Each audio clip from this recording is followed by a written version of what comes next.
Le 5 février 2026, le traité New START expire.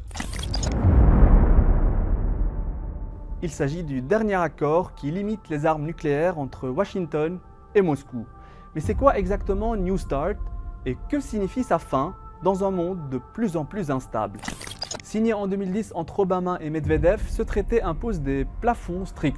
1550 ogives nucléaires stratégiques déployées par pays, 800 lanceurs et bombardiers lourds, et surtout des vérifications mutuelles avec des inspections et des échanges de données. Un tournant, car avant, chaque camp pouvait déployer jusqu'à 6000 ogives nucléaires et 1600 vecteurs, héritage direct de la guerre froide.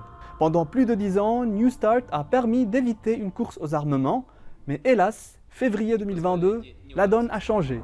La guerre en Ukraine a tout bloqué.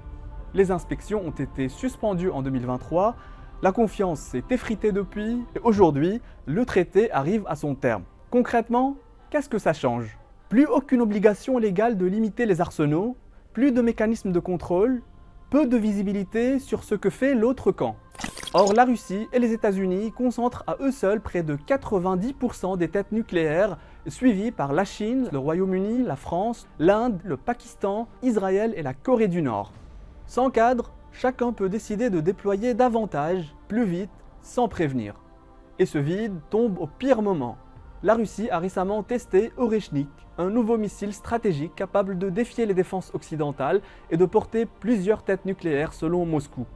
Aux États-Unis, Donald Trump a annoncé vouloir reprendre les essais nucléaires interrompus depuis 1992.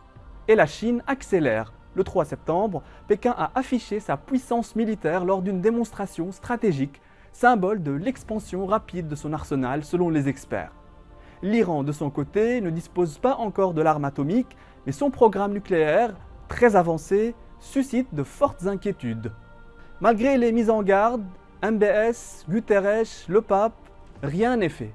La situazione attuale esige di fare tutto il possibile per scongiurare una nuova corsa agli armamenti che minaccia ulteriormente la pace tra le nazioni. Le 5 février, un traité prend fin.